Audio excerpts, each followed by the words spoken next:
Hello, I'm Paul Evans, and you're listening to Airing Pain, a programme brought to you by Pain Concern, the UK charity providing information and support for those of us living with pain and healthcare professionals.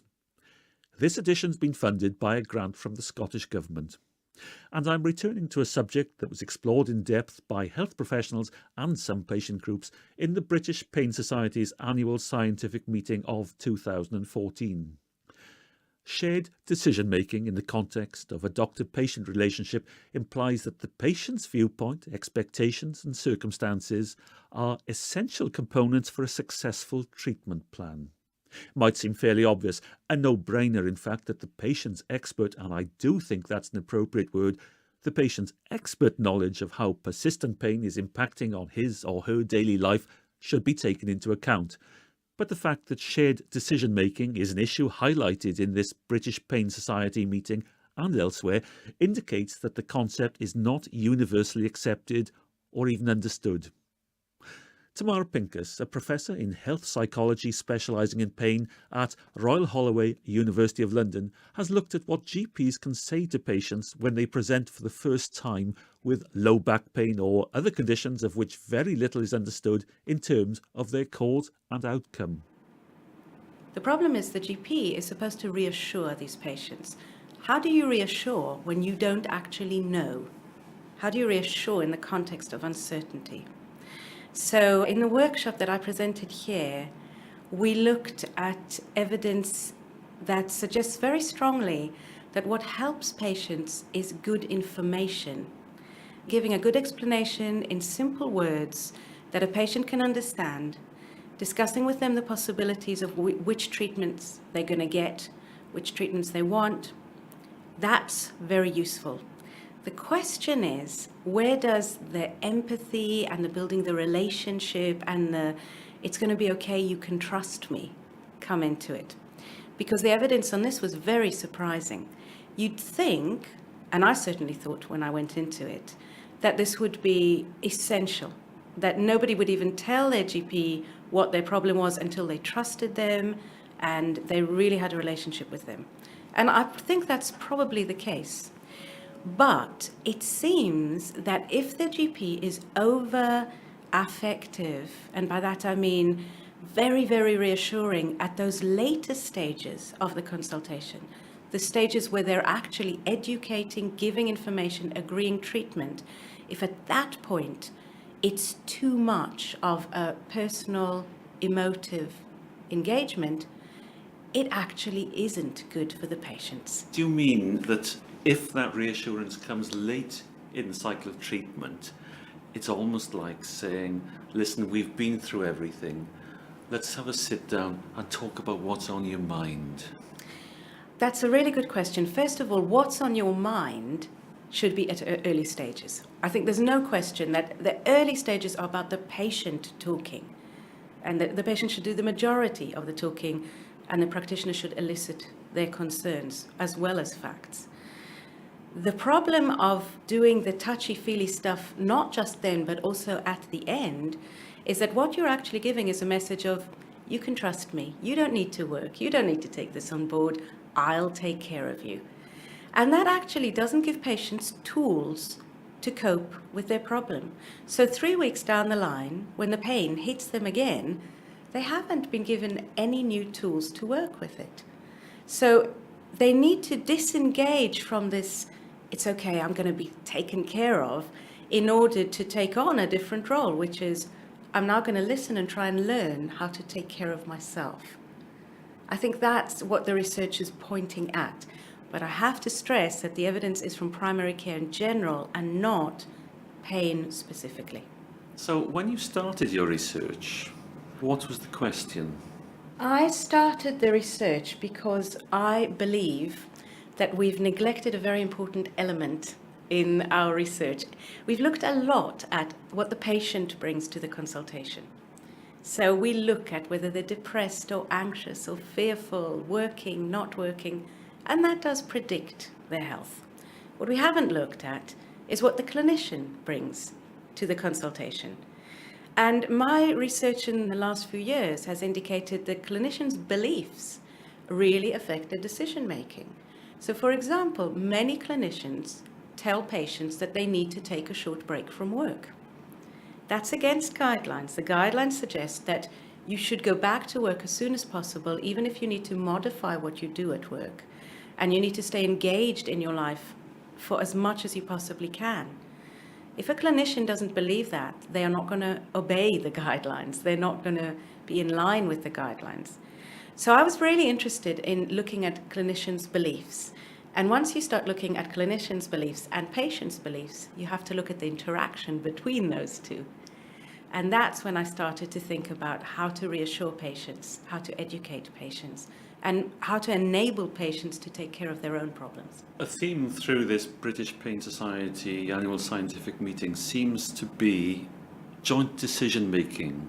Each has an equal part.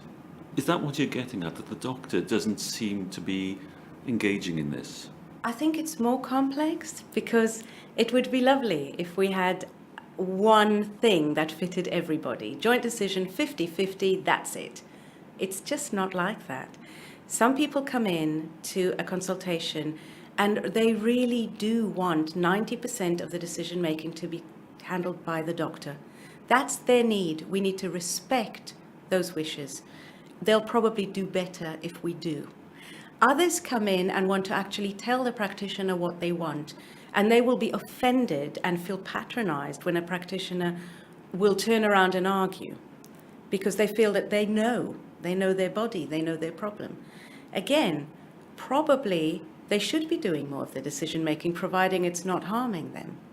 And there is more of a discussion there. Different styles suit different patients. My argument is that we've just assumed that we can do consultations, but we haven't researched how to do them right for different types of patients at different stages of the consultation. So we really don't know enough about how to do this thing correctly.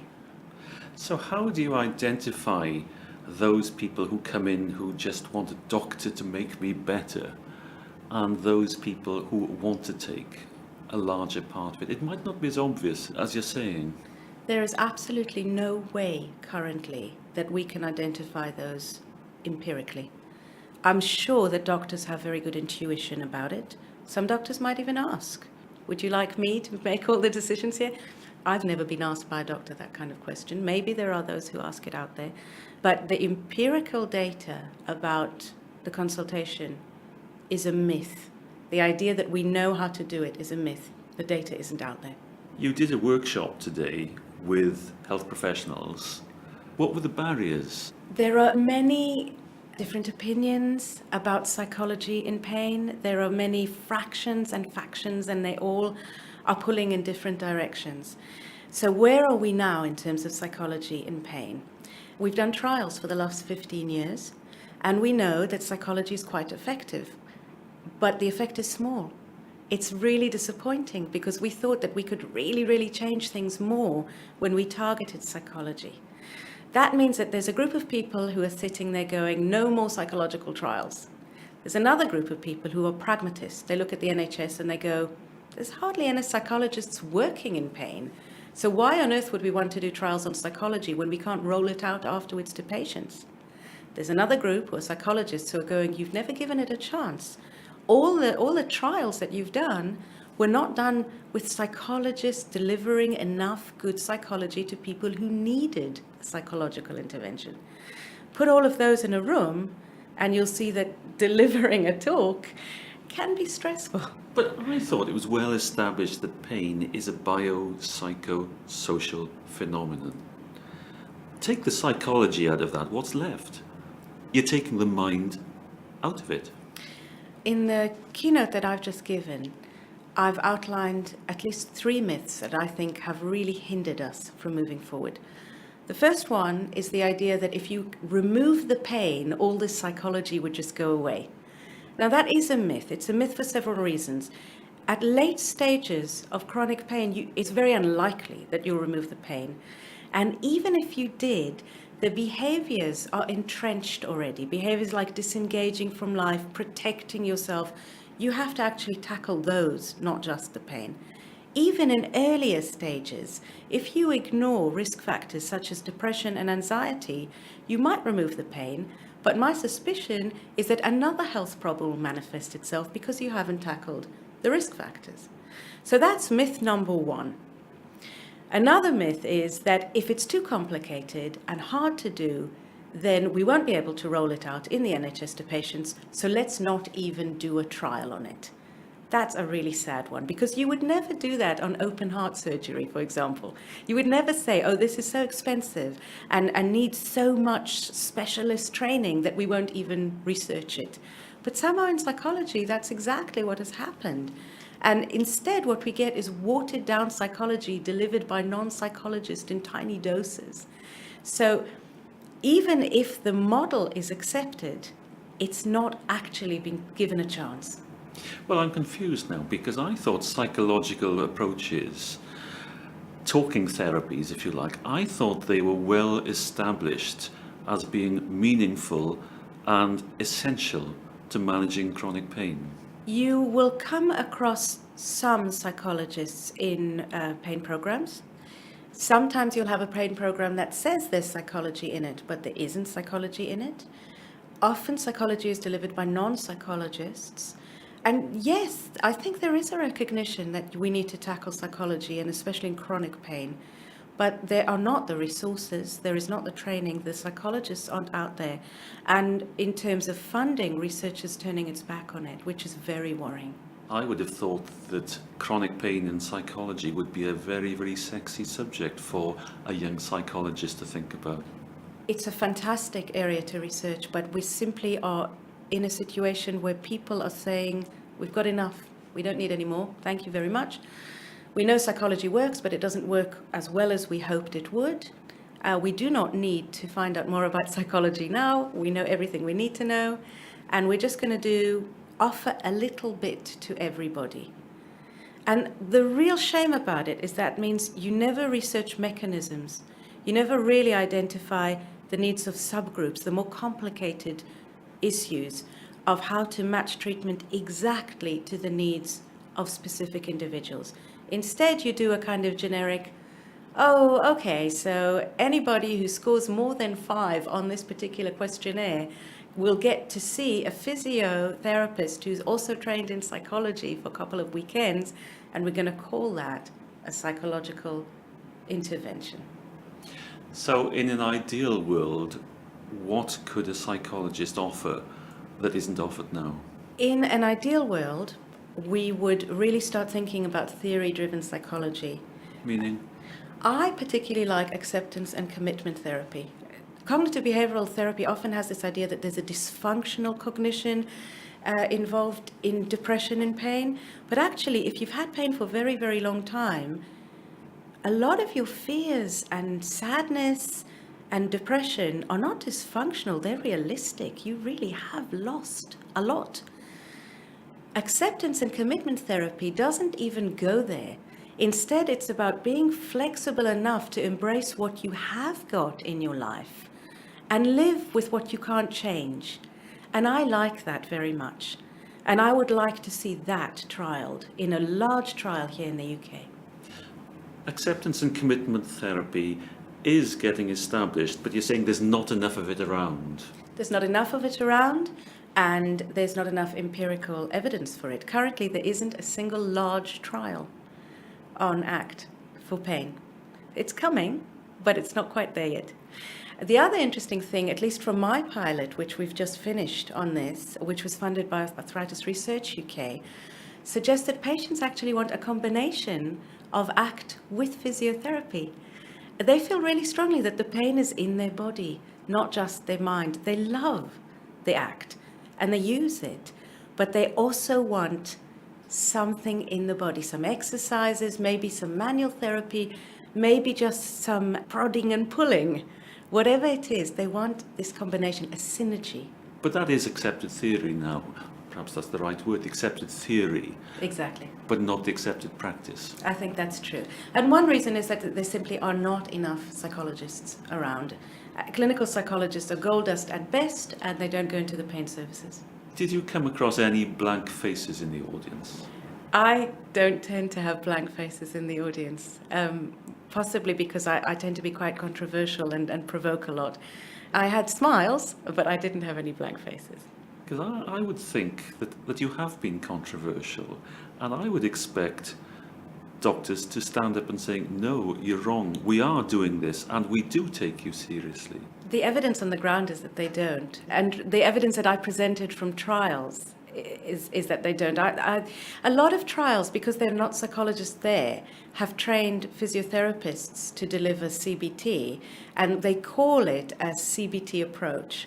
And one of the things that I've said in the plenary, and I was joking, but only semi-joking, I said, my husband has back pain, and sometimes I give him a massage. And I've learned to give a massage by observing the physiotherapists who work next to me, and by looking at YouTube, who also show you beautiful little videos of training. And I don't call it physiotherapy, I call it a physiotherapy approach. That's Tamar Pincus, Professor in Health Psychology at Royal Holloway, University of London. This seems like a good time to remind you that whilst we believe the information and opinions on Airing Pain are accurate and sound based on the best judgments available, you should always consult your health professional on any matter relating to your health and well-being. He or she is the only person who knows you, your circumstances, and therefore the appropriate action to take on your behalf.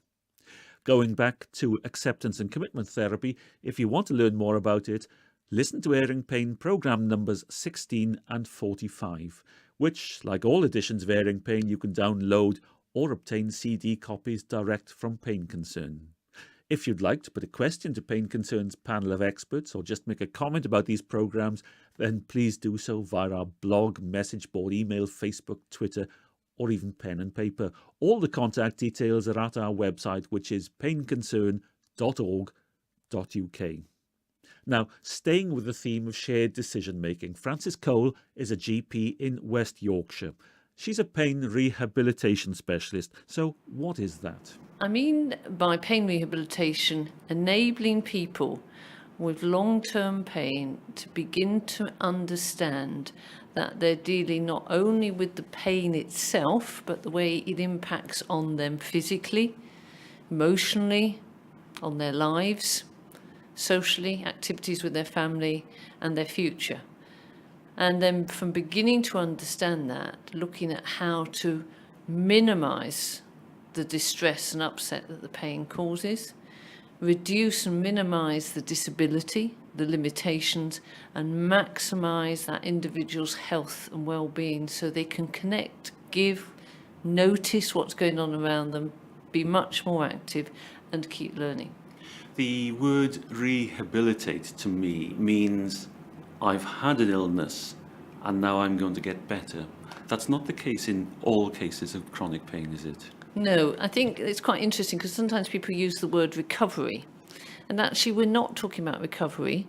And what it means is that when you have any long-term condition, and pain is one of the long-term conditions, then actually we're about enabling that person, both their physical body, their mind, and their lives to be as good as is possible, still with the condition being part of them. So that's part of an acceptance that I'm different from what I was, but I can be as best as I possibly can be in all those areas. That's putting the pain somewhere else in your life. In your life, in yourself, in your mind, so that you're in control in where it is, in your minute to minute, hour to hour, day to day. And it does not determine or limit or shape how you are. It's the other way round.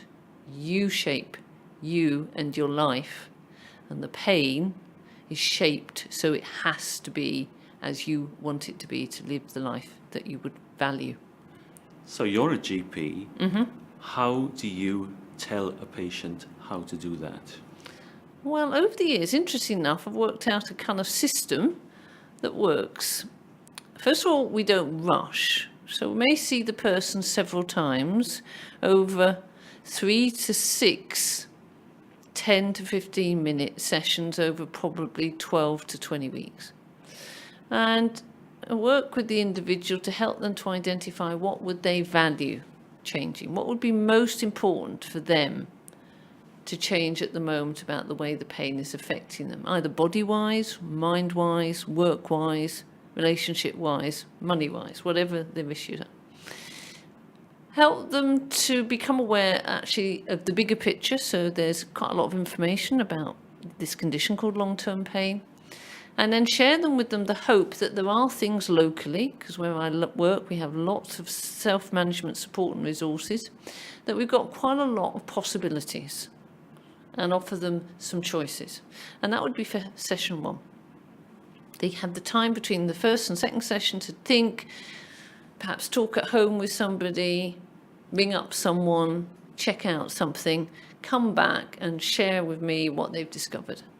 We then say, okay, so how do we take that forward? So it's very much a kind of conversation. What is it that you need to do? What is it that I need to do as a GP to help this keep going? Okay. So you share in that decision making? Absolutely. I mean, to me, it's almost second nature. We're in this together, all right? It's confusing. We're not quite sure. I've got some information, some knowledge, some experience, and networks and links. You've got the same. We've got to pool it. And we've got to kind of see what options there are, what options you're coming to see me with, what options we've really got, what options other people think you should be looking at, okay? And then we need to kind of pool it here on the table and have a kind of discussion around it. And then I'll leave you to go away and think about perhaps the pluses and minuses of each of those kind of 3 or 4 key areas. Often there's a lot of options. You try and help the person to just focus on maybe 2 or 3 that they might kind of at least start with. Then we just do some reviews and kind of keep them on track using questions to guide their discovery about, is this the journey that they want to take? Is this the way it's going? And what I've discovered is that actually once you start them off, about 4 sessions down the line, and we're just talking 4 consultations, they're off because they've found and linked into a whole series in a new world where actually they can learn more knowledge, skills, tools and resources. They can connect with other people like themselves. They can begin to see those other people have got a new self-identity and are beginning to explore how they did it and how maybe they could do it, and therefore how they can shape it. I heard this past week a lovely story how this young 36-year-old, having had 3 spinal operations and most of the time was spending either in bed or in a wheelchair, has through 3 shared decision process consultations, is now in the expert patient program, is doing Pilates and presented to Kirklees Health and Wellbeing Board his experience of his journey in the last 6 months, where he stood up and said where he was and where he is now and how he's done it and how more confident he is, and now he can see a future. And his future is that he's now going to become an expert patient trainer. So he now has a new sense of self. And that's all it's about. Not complex, but it's about bringing a human to human together in a really important guided discovery and conversation. Not all patients, indeed, I guess not all doctors, want to be part of shared decision making. Let's talk about patients first. A patient who comes to you and says, "Doctor, I'm ill, fix me." Where do you start? Just again, clarifying what it is that they see needs to be fixed, clarifying what their ideas about what they think could do it to fix it, and then open their minds up to the fact that actually sometimes in life some things can't be fixed and we may need to look at other options. Okay, there's only one thing my patient wants, and it's get rid of my pain. Okay, that's absolutely fine, but we're stuck with a puzzle. The puzzle we have is that even if we remove the limb that has the pain embedded in it, when the limb is removed, the pain is still there. So we aren't at a situation where we can physically fix what is a system processing problem. That the whole pain nerve network system is unfixable, but can be at least managed in a way to shrink some of the pain. But it's not totally removable. And that's what that pain puzzle tells us. And there are lots of others like that. So that's some information, some knowledge for you to go away and think about. The other thing is I often find that people who come with that very fixed kind of choice is that actually it's not them necessarily, but actually other people around them. Their partners, often their parents, often their children. So very important influencing factors. One of the things that's not recognised in shared decision making is who is influencing your decision and how much. Okay, and that's really important because actually most clinicians never think about that. And when people are very fixed and still seeking a total solution for their pain, it's a puzzle. You know, I still see patients 300 pain injections, 3 spinal operations, 2 dorsal column stimulators, and they still have pain, if not worse. What's that tell us? You wouldn't offer that to a dog. What it tells me is that they haven't accepted in the first place that the pain is there and actually it's affecting other parts of their lives. I think it's just also sharing that they actually have a lot of pressure around them to be who they were, and they can't be that person. And so that actually is impacting on relationships. And those relationships haven't adjusted and accepted. And so that impedes or impairs the progress that that person could make. And also it reflects that their GPs or their other clinicians thinks they're the solution, but actually there isn't, and that's because of the lack of knowledge. So it's actually quite complex. So how do you re-educate those GPs then, those medical practitioners who may not see shared decision making as a good option? Very simply by enabling people, whatever their long-term condition, to have access to more knowledge, more skills, more tools and resources in a variety of ways. So they can have access to knowledge, which can be from peer support, it can be from website, it can be from a local particular pain or other condition related group. It may be some information that's in and amongst their healthcare professionals that they're seeing, be their practice nurse or their physio.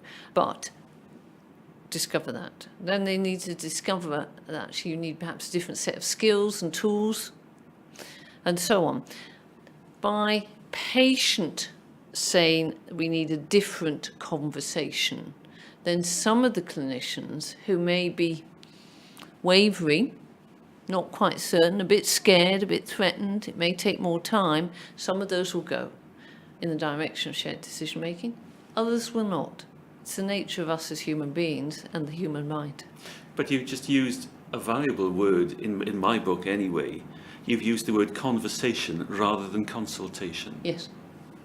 And if you notice, I've been saying on the whole, people. Not patients. Yes, with pain. Okay, so I've changed my language slowly and consistently because actually we're not patients, we are people who have health problems, who have a pain condition or a cardiac condition. And the moment you start to change the language, you then have a different conversation. And we, the people with pain, have a right to be part of the decision making. Absolutely, very much so. It's your lives, it's your journey, it's your future. And the excitement of this work in pain rehabilitation, in pain management, the excitement is what the person with pain achieves, what life they grow, like the example I gave earlier. I'd never believed this lad, Yorkshire lad, with a bit of a t-shirt on, a gap between his t-shirt and his trousers, struggled into the consultation room. Never did I think 6 months later he'd be standing up before the Kirklees Joint and Health and Wellbeing Board to share how he had taken control of his life.